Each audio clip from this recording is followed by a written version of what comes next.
नमस्कार परम मित्रों आज मैं खेत पे आया था और उड़द की जो कटाई चल रही है तो मैं कटाई करवा रहा हूँ। फ्रेंड्स, आज चर्चा करेंगे कि क्या ये जीव सभी जो हैं छोटे मोटे कीड़े करकट वगैरह ये सब क्या मतलब ऐसे ही फोकट में ही जन्म गए या फिर इनका कोई महत्व है, और महत्व है तो फिर कितना महत्व है ये आज हम जान लेते हैं इस वीडियो के अंदर। तो फ्रेंड्स, आज हम थोड़ा सा चींटी के बारे में बात करते हैं क्योंकि मैंने अभी चींटी देखा था इधर खेत में। तो एक्चुअली हुआ क्या था कि वो चींटी जो एक लट होती है जो ये छोटे छोटे पौधों को खाती है, वो पत्तों को खाती है और अपना भोजन बनाती है। एक्चुअली वो लट कैसे मरी थी या फिर पहले ही मरी हुई थी ये मुझे पता नहीं था, लेकिन मैंने जब देखा था तो वो उनको पकड़ के ले जा रही थी, मतलब बहुत सारी चींटियां मिलके उसको पकड़ के ले जा रही थी, घसीट के ले जा रही थी मतलब उस लट को। तो वो कहाँ लेके जाती है मैंने ये देखा था, काफ़ी टाइम तक देखा था। तो मैंने ये रिसर्च किया है कि वो लट बिल्कुल मरी हुई थी, जीवित को भी ले जाती है ये चींटियाँ वैसे। तो ये चींटी हमारे लिए इसलिए उपयोगी है क्योंकि ये जो जितने भी वेस्टेज पदार्थ होते हैं, फालतू की चीज़ें होती है जैसे लट हुई और भी चीज़ें होती है जैसे कि वस्तु कोई भी बेकार छोटी छोटी टुकड़ों में ये तोड़ तोड़ के काट काट के ये ले जाती है और एक जगह इकट्ठा कर देती है, जहाँ अपन बिल बोल सकते हैं। छोटा सा छिद्र होता है, वो काफ़ी गहरा होता है, उसके अंदर इकट्ठा कर देती है ये। तो मैंने कुछ जो रोटी होती है बाजरे की उसके उसको बूरा करके फिर मैंने उनको डाला तो उनको भी ले जाने लग गई थी। तो ठीक इसी प्रकार से वैसे कोई भी जीव हो जिसमें आत्मा विद्यमान है तो फिर वो उपयोगी होता है, पृथ्वी के लिए भी उपयोगी होता है, मनुष्य के लिए भी उपयोगी होता है। जैसे हम मान लेते हैं कि जो मकड़ी होती है, बहुत बार हम मकड़ी के जाले को हटाते हैं और अशुभ माना जाता है, लेकिन ये अपना सोच का फ़र्क होता है। शुभ अशुभ का ऐसा कोई वो नहीं है, बस इतना सा फ़र्क है कि मकड़ी का जाला अगर घर में लगा हो तो घर सुंदर नहीं दिखता, अच्छा नहीं दिखता है और ऐसा लगता है कि कोई रहता ही नहीं हो, इसलिए हटा देते हैं, बाकी नुकसानदायक नहीं है। तो मकड़ी का जाला एक्चुअली होता क्या है, मकड़ियाँ वहीं जाला बनाती है जहाँ मच्छर और मक्खी का ज़्यादा आना जाना होता है। तो सोचो, मकड़ी भी हमारे लिए लाभदायक ही है, लाभप्रद ही है, यानी नुकसानदायक नहीं होती है। वो मच्छरों को पकड़ के उनका भोजन बनाती है और मच्छर अपने से मतलब अपनों को काटते हैं मच्छर, तो अपनों को तो फ़ायदा ही हुआ ना फिर। इसलिए कोई सा भी जीव हो वैसे हानिकारक नहीं होता है, लाभप्रद ही होता है। जैसे कि हम सांप से डरते हैं जो बहुत सारे जंगल में घूमते हैं और घरों में भी काफ़ी बार घुस जाता है, तो घरों से मतलब थोड़ा दूर जंगल की ओर रिसीव कर देना चाहिए उनको। वैसे घरों में क्या पता वो काट ले, काफ़ी जहर होता है क्योंकि ये जहरीले कीड़े करकट खाते हैं, इसलिए इनमें काफ़ी जहर होता है। तो वो क्या लाभप्रद है, वो जंगल में घूमते हैं। तो ऐसी चींटियाँ होती है जो थोड़ी सी मोटी अलग टाइप की चींटियाँ होती है, वो उनको वो भोजन बनाते हैं, वो खा जाते हैं उनको। और जंगल में देखा होगा कि उदय जिस नाम से हम गांव वाले जानते हैं, उदय जिसे ना गांव वाले जानते हैं, तो उस उदय को भी वो सांप खाते हैं। एक्चुअली आपने देखा नहीं होगा लेकिन मैंने देखा है, उदय को भी खाते हैं।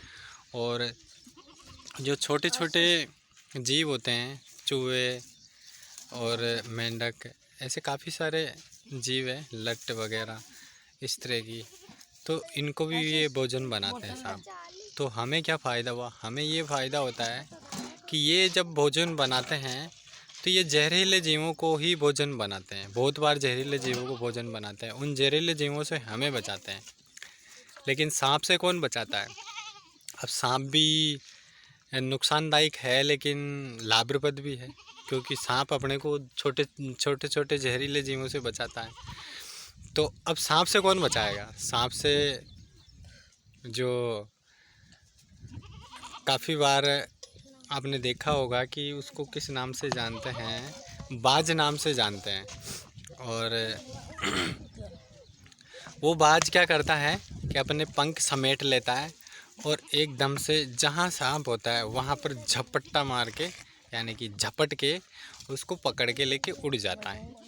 तो एक्चुअली वो सांप को खा जाता है।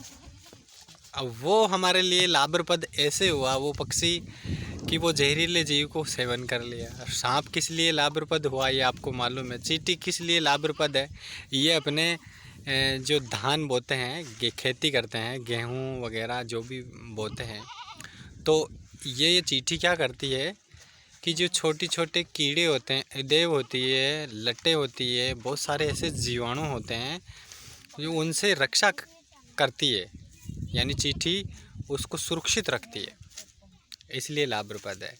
वैसे तो इस पृथ्वी पे, इस मृत्यु लोक में जो जन्मा है वो कभी भी ऐसा ही नहीं जन्मा है फोकट का ही जन्म गया भाई, ये कुछ काम का ही नहीं है, ऐसा कुछ होता नहीं है। एक्चुअली सभी उपयोगी चीज़ हैं। ऐसा तो इस पृथ्वी पे ऐसा कोई चीज़ ही नहीं है जिसका उपयोग ना हो। उपयोग है और 100% उपयोग है।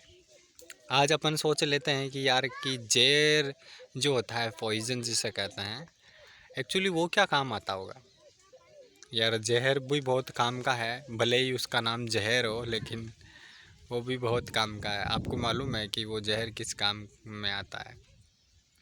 जहर इसलिए काम में आता है क्योंकि जितने प्रकार के ये जहर हैं, सांपों से निकाले हुए, जंगल जड़ी बूटियों से निकाले हुए, यही जहर अपने को मार्केट में वापस से सही रिफाइल करके इसको सही तरीके से और भी केमिकल इसके अंदर रिसीव करके फिर बाद में ये अपने को पैक कर करके बेचते हैं। तो वो फिर फसल में छिड़काव किया जाता है, काफ़ी सारी चीज़ों में छिड़काव किया जाता है। तो ये वैसे तो इस पृथ्वी पे, यानी इस मृत्युलोक में ऐसी कोई सी भी चीज़ नहीं बनी है कि अभी तक कि ये उपयोगी नहीं है। एक्चुअली बहुत बार हम सोचते हैं कि यार कि जो अपन जैसे कि ले लेते हैं कि कोई भी कचरा इकट्ठा कर दिया अपन ने, वो ऐसे ही वेस्टेज जाता होगा, ऐसे नहीं है। हमने इकट्ठा कर दिया तो क्या है, वो वैसे ही पड़ा रहेगा, ऐसा बात नहीं है। उसका भी उपयोग हो जाता है, ऑटोमेटिकली उपयोग हो जाता है, प्रकृति खुद उपयोग कर देती है। और वैसे जाना जाए तो प्रकृति से कभी छेड़छानी नहीं करनी चाहिए। जो प्रकृति जो अपने हिसाब से जो चलाती है तो वैसे ही चलना चाहिए। और बहुत बार क्या होता है, हम प्रकृति से छेड़छानी करते हैं तो बहुत बार हम सफल हो जाते हैं, बहुत बार हम सफल नहीं होते हैं। और प्रकृति में जो चल रहा है वो ठीक ही चल रहा है। जैसे जैसे समय आगे बढ़ेगा वैसे वैसे हमारी टेक्नोलॉजी ज़्यादा विकसित होगी और टेक्नोलॉजी पे हम आधारित होते जाएंगे तो प्रकृति की जितनी भी चीज़ें हैं, जितना भी कुछ प्रकृति हमें उपलब्ध कराती है, तो ये धीरे धीरे नष्ट हो जाएगा। आज एक कृत्रिम खेती की जाती है क्योंकि जितनी भी प्रकार की मशीनें वगैरह ये खेती करने में सहायक है। तो ये ज़्यादा उपज के लिए और ज़्यादा कम समय में अधिक उपज के लिए ही खेती करते हैं किसान भाई। और मैं भी एक किसान का ही बेटा हूँ, तो ये सब खेती करते हैं। तो आपको पता ही है कि ये ज़्यादा उपज के चक्कर में हम मशीनी युग का यूज कर रहे हैं। तो समझो कि समय धीरे धीरे एक ऐसा समय आने वाला है कि अभी तो काफ़ी पैदा हो रही है, धीरे धीरे पानी मिलना मुश्किल हो जाएगा, पानी नहीं रहेगा पृथ्वी पे। ये समय अभी नहीं आएगा, ये काफ़ी दूर है समय, अभी टेंशन लेने की ज़रूरत नहीं है। और वैसे तो रोबोटिक दुनिया होगी और सोचने समझने की शक्ति होगी और 2 तत्वों के विमान होंगे और तीव्र गति से दौड़ेंगे विमान, यानी कि क्षण भर में एक आयाम से दूसरे आयाम में पहुंच जाएंगे। फ्रेंड्स, ये वीडियो काफ़ी लंबी हो चुकी है, मैं वीडियो को यहीं विराम देता हूं। फिर मिलेंगे हम नेक्स्ट वीडियो में, एक नेक्स्ट पार्ट में। तब तक के लिए जय हिंद, जय भारत।